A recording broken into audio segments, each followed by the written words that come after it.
morning, everybody. My name is Michael for Ford Truck Enthusiasts, and today I have a guest.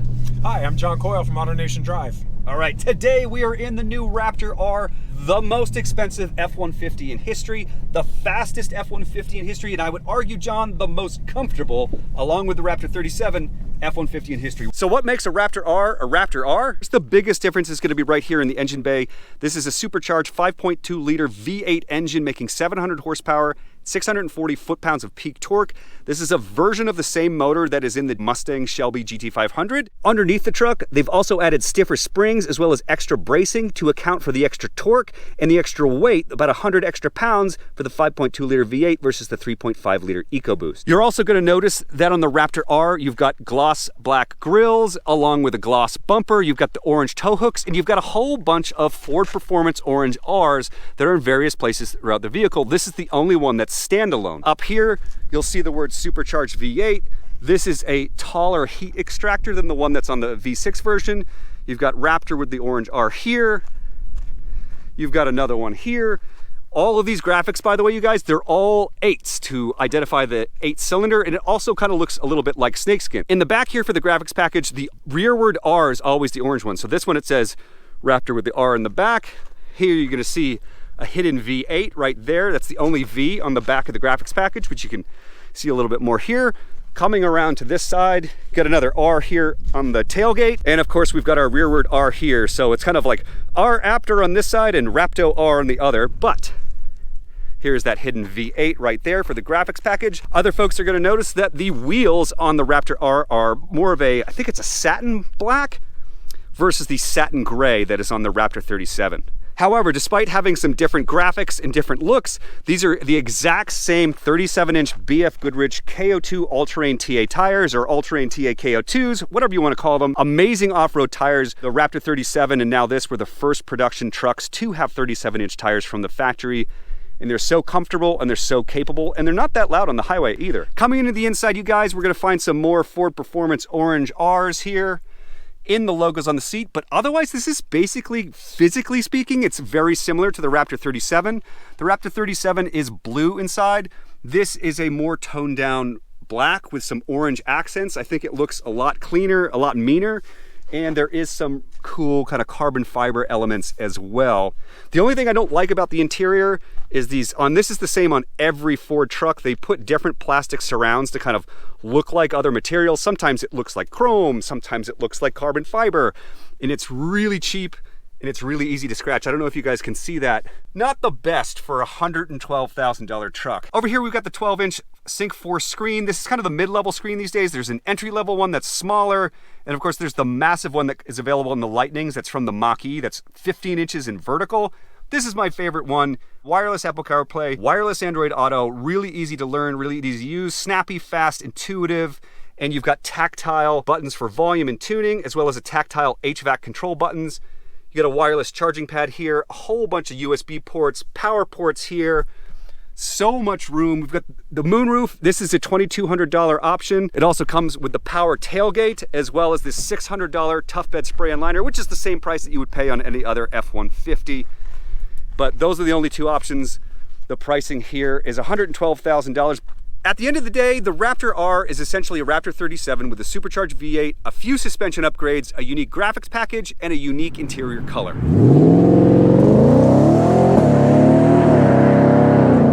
What do you think so far? This is fantastically comfortable. It might look like we're in a washing machine here, but it doesn't, I don't feel beat up.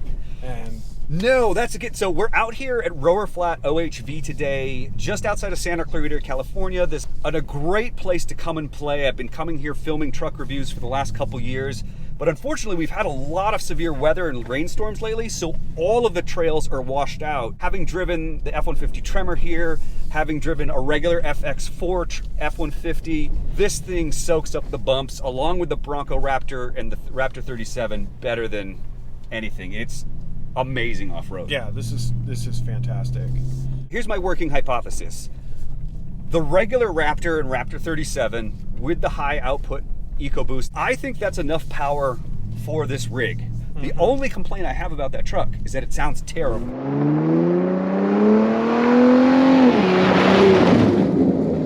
Oh, this sounds way better.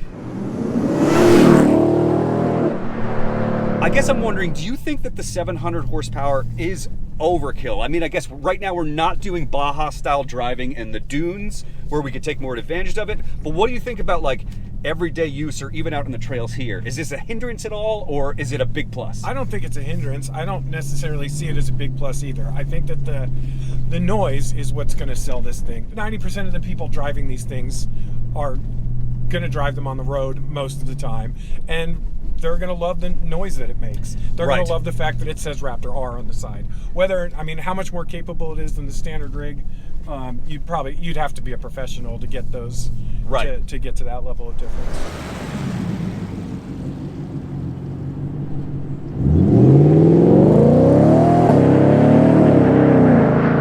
I drove the TRX. Oh, you did? I did drive the TRX. Okay, all right. Yeah. So what's the comparison? I was in a much different off-road environment. We were doing a lot more extreme stuff with the TRX. Right. It did have a lot of punch. It had a similar amount of punch to it.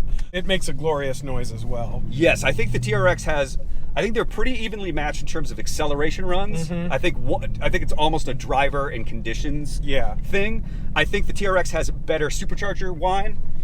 Oh yeah, all the Dodge product has so much better than that. But I am just a sucker for Ford's dual overhead cam V8s, man. My gut says I think that the suspension is better in the Ford, just because Ford did it first.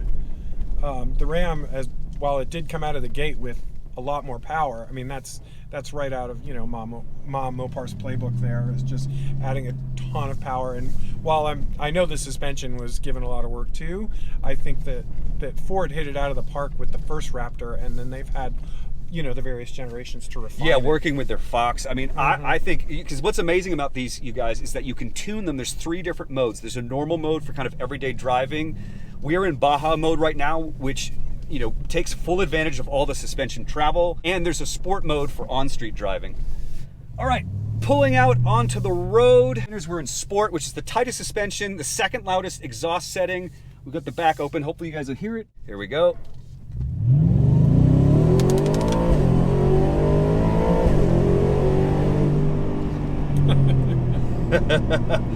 All right. It is more impressive from a dig than when you hit it rolling. Yes, yeah. But still, it's still heavy. Yeah. Right, like that. Feel the weight of it. Yeah, the weight, it can't quite. And obviously the tires were kind of muddy, so it was probably like slipping and sliding there, but.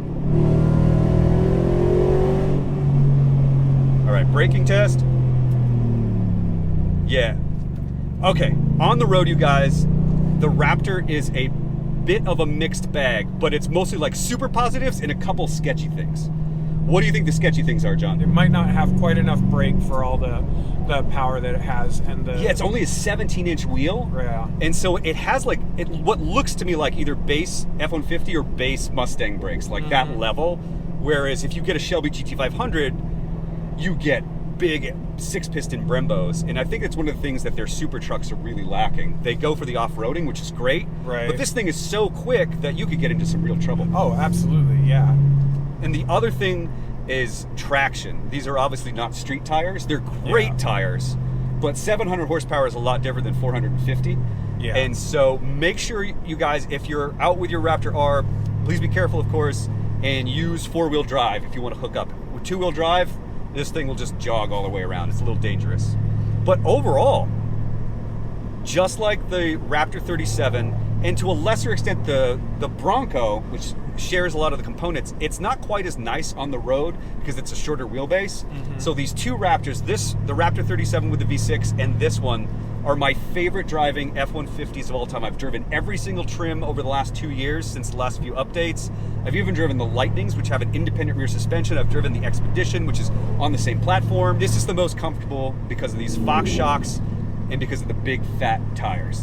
Yeah, it's so comfy on the road. It is. It's very magic carpet on smooth pavement. Yeah. Like the benefit of all the off-road capability and the jumping capability is that you get the best on-road manners of any Ford truck.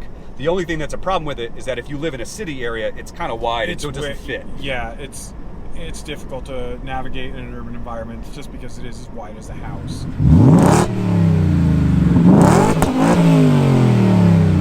All right, so in here is Baja mode from inside. Oh, I could hear it. All right, we're breaking the law. Here we go.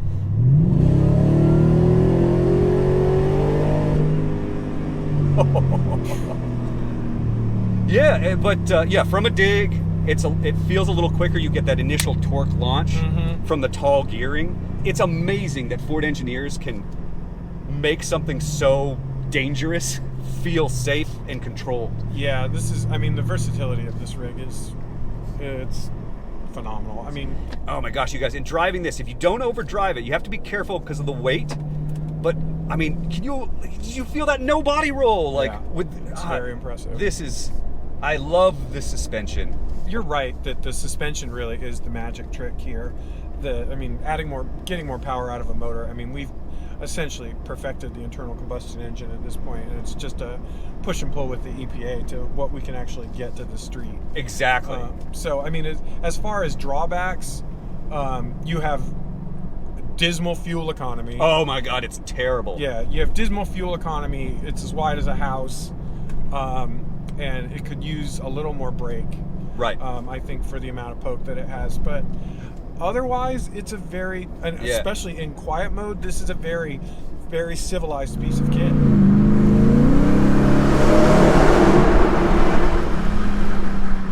All right, wrapping things up in the Raptor R, you guys. I love this truck. So just on paper, fastest F-150 of all time.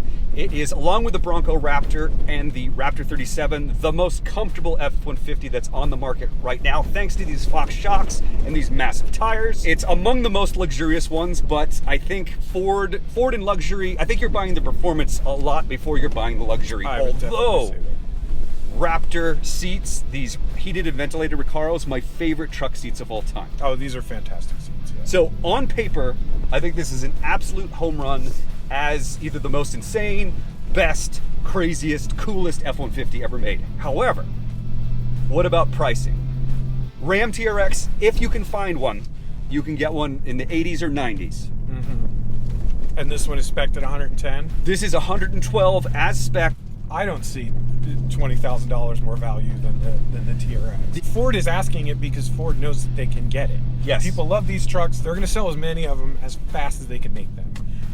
So they can essentially charge whatever they want. So the off-road performance is, maybe marginally better, but I mean, unless you're a professional rally driver or a professional Baja racer, you're not going to be able to see the difference in performance. Like, would I spend the extra coin if I was into off-roading? Probably not.